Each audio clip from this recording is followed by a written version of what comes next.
Dave Morrison was digging in the soil when Tom Henderson drove up in his truck. Tom was Dave's neighbor. They had farmed next to each other for 20 years. Tom stopped his truck and got out, shaking his head. "What are you doing?" Tom asked. Dave looked up from the dark soil, where tiny red ladybugs were crawling around. "Checking on my beneficial insects," Dave said simply. Tom laughed. Actually laughed out loud. "Beneficial insects," Tom repeated like it was the funniest thing he had heard all year. "Dave, you are farming like it is 1950. You are supposed to kill insects. That is what pesticides are for." Dave did not argue. He never argued. He just smiled and went back to his work. But Tom's words stuck with him. Everyone in the county thought Dave was crazy. The bug farmer. The man who did not use chemicals. The man who let bugs live on his farm on purpose. It was 2010, and Dave was 58 years old, and his neighbors thought he was wasting his land and his future. By 2012, they were almost certain he was losing money. The world Dave lived in was built on one principle: chemicals work. Chemical pesticides killed bad insects. Chemical herbicides killed weeds. Chemical fertilizers made plants grow. It was a system that had worked for 50 years. Every farmer in southern Illinois used it. Every successful farm used it. You bought the chemicals from the co-op. You sprayed them on your crops. The insects died. Your yields went up. Your bank account looked good. It was simple. It was proven. It was what everyone did. Dave had tried it for 30 years. He had used the same chemicals as his neighbors. He had gotten the same results. But something bothered him. It was like a stone in his shoe that he could not shake out. The chemicals seemed to work, but only for a while. Then you needed more chemicals. Stronger chemicals. The insects seemed to develop resistance. The system felt like it was constantly fighting nature instead of working with it. Dave often wondered if there was a better way, but he lacked the courage to voice such doubts out loud. Then in 2008, Dave read a book. It was about integrated pest management, or IPM. It was about using insects to fight insects, about understanding ecosystems instead of destroying them, about working with nature instead of against it. The book described predatory insects, ladybugs that ate aphids, parasitic wasps that laid eggs, and bad insects, ground beetles that hunted pest larvae. These insects could control pests naturally, without chemicals. Dave read the book 3 times. He could not stop thinking about it. He marked passages with yellow highlighter. He lay in bed at night imagining his farm transformed into a thriving ecosystem. What if he could build a system where insects controlled insects? What if his farm could defend itself? What if he could stop poisoning the soil his family had worked for 3 generations? By 2009, after a year of contemplation and quiet research, he made his decision. He would transition away from chemicals. He would create habitat for beneficial insects. He would try something completely different. It was a decision that would change everything. Dave started small. He stopped using insecticide on part of his farm. He planted native wildflowers along the edges of his fields, native black-eyed Susans, milkweed, and purple coneflowers that would provide nectar and shelter. He left some areas unmowed to create shelter for ground beetles and other predators. He started buying ladybugs and parasitic wasps from specialized companies and releasing them on his property. These tiny soldiers would become his farm's defense system. He diversified his crops, planting different things in different areas instead of just corn and soybeans. Alfalfa for nitrogen, clover for texture, sunflowers for diversity. His neighbors noticed immediately, and they mocked him. At the farm supply store, the owner joked about his insect hotel. At the county fair, farmers laughed about his bug farm. Local agricultural experts shook their heads and warned him he would regret abandoning proven methods. His own son, who was studying agricultural science in college, would argue with him during family dinners. "Dad, you are going backwards. his son would say. Modern farming uses science. Chemicals are science. Dave did not try to convince anyone. He just kept doing what he believed in, even as doubt gnawed at him in the quiet hours before dawn. The years from 2010 to 2013 were lonely. Dave's yields were comparable to his neighbors, but not higher. The transition to IPM took time. His costs were different. He was not buying as much chemical spray, but he was buying beneficial insects and seeds for wildflower plantings. His profit margin was thin. His wife Margaret would sometimes ask if he was sure about this path. They would sit on the porch in the evening, looking out over the fields, and Margaret would squeeze his hand reassuringly, but he could see the worry in her eyes. Dave would say yes, but inside, he was not always certain. He would lie awake at night, wondering if he was making a mistake, wondering if he should go back to chemicals like everyone else, wondering if his son was right. Maybe he was going backwards. Maybe he was being stubborn and foolish. Maybe the neighbors had a point, but he kept going. He kept releasing beneficial insects, meticulously recording which species were thriving and which were struggling. He kept planting wildflowers, watching them grow and bloom in patterns that seemed to attract exactly the right insects. He kept diversifying his crops, studying crop rotation patterns and pest cycles. He kept believing that there was a better way, even when nobody else seemed to believe it, even when the evidence was not yet clear. Then in early 2014, something changed. The armyworm came.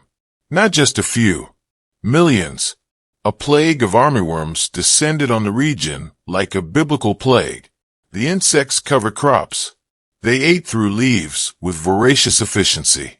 They destroyed everything in their path, leaving fields stripped and barren. Farmers panicked. Phone lines to the county extension office jammed with desperate calls. They bought more pesticides, strong pesticides, emergency pesticides. They sprayed constantly, morning and evening, creating clouds of chemicals that drifted across neighboring fields. But the armyworms kept coming. The chemical sprays could not keep up with the sheer number of insects. The pests had developed resistance. The poisons that had always worked before were now nearly useless. By June, the situation was desperate. Some farms had lost 50% of their crop. Some had lost more. The county fair that year was canceled because there was nothing to celebrate. Farmers were facing financial disaster. Banks were calling in loans. Families were considering selling. The entire agricultural community had entered a state of crisis. But Dave's farm was different. His fields were green. His crops were standing tall. The armyworms were there, but they were not overwhelming the crops. Why? Because Dave's beneficial insects were there too. The parasitic wasps were laying eggs in armyworm larvae, turning the pests into vessels for wasp development. The ladybugs were eating armyworm eggs by the thousands. The ground beetles were hunting the young armyworms at night, patrolling the soil with predatory efficiency. The predatory insects that Dave had carefully cultivated for 5 years were doing their job. They were defending his crops naturally. Dave's biodiversity, his wildflower borders, his diverse crop rotations, all of it created an ecosystem where nature could control the pests. While his neighbors' monoculture farms with no beneficial insects were being destroyed, Dave's farm was surviving. The irony was sharp. The man his neighbors had mocked for not using chemicals was the only one whose farm stood standing in the face of the plague. Tom Henderson came to Dave's house in July 2014. He looked tired, broken down. His crops had been hit hard. He drove up the same way he had in 2010, but this time with no laughter in him. He stood in Dave's field looking at the green, healthy plants swaying in the summer breeze. Then he looked at Dave. How? Tom asked simply. There was no mockery in his voice now, only genuine confusion and desperate hope. How did you do this? Dave explained about the beneficial insects, about the parasitic wasps and ladybugs and ground beetles. about the wildflowers that provided them shelter and food, about the ecosystem that he had built to defend itself.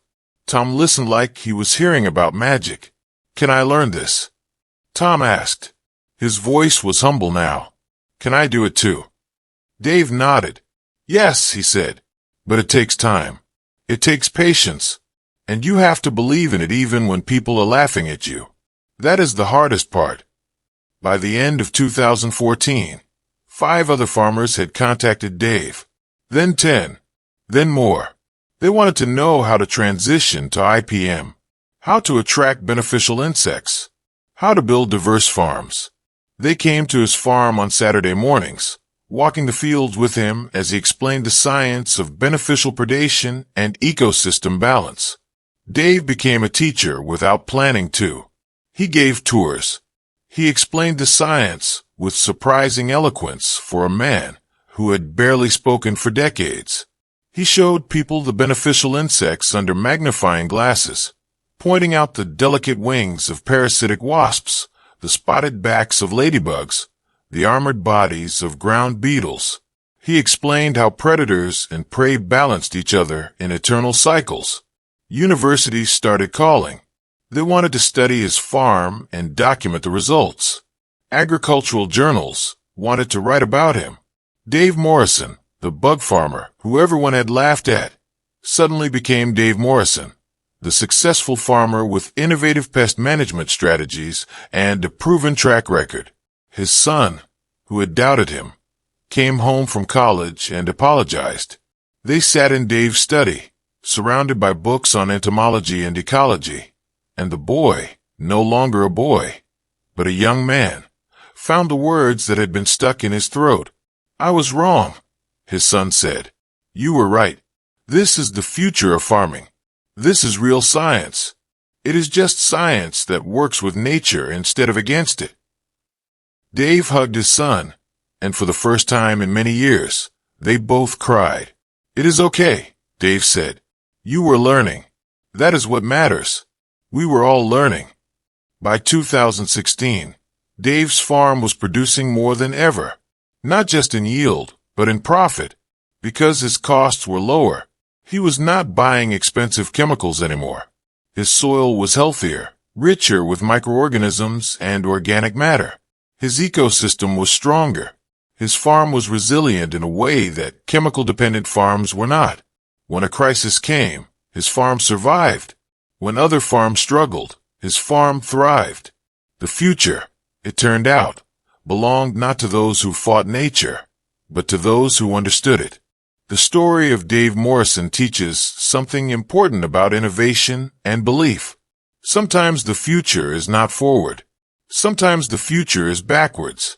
Sometimes going back to working with nature instead of against it is actually the most advanced thing you can do. Dave did not have proof when he started. He just had a book and a belief and a willingness to be mocked. He had the courage to stand alone for 5 years while everyone laughed at his bug farm. He had the faith to keep going even when his own son told him he was wrong. He had the patience to nurture wildflowers and release beneficial insects without knowing if it would ever work. And when the plague came, when the real test arrived, his faith was rewarded. His farm survived because he had built it to be strong, not through chemicals that always need to be stronger, but through understanding, through patience, through working with nature instead of fighting it. The beneficial insects that Dave had cultivated were not just insects. They were a symbol. They were a symbol of resilience, of building systems that can handle crisis, of patience and belief, and the willingness to stand alone for something you believe in. The armyworm plague of 2014 proved something that Dave had always known, that nature is stronger than chemicals, that ecosystems are smarter than poisons, that if you work with the land instead of against it, the land will work for you. Dave Morrison stopped being the bug farmer and started being a model for the future of agriculture. But it took a plague and a crisis and 5 years of mockery to prove what he had always known was true. In the end, the laughing had stopped, and the listening had begun.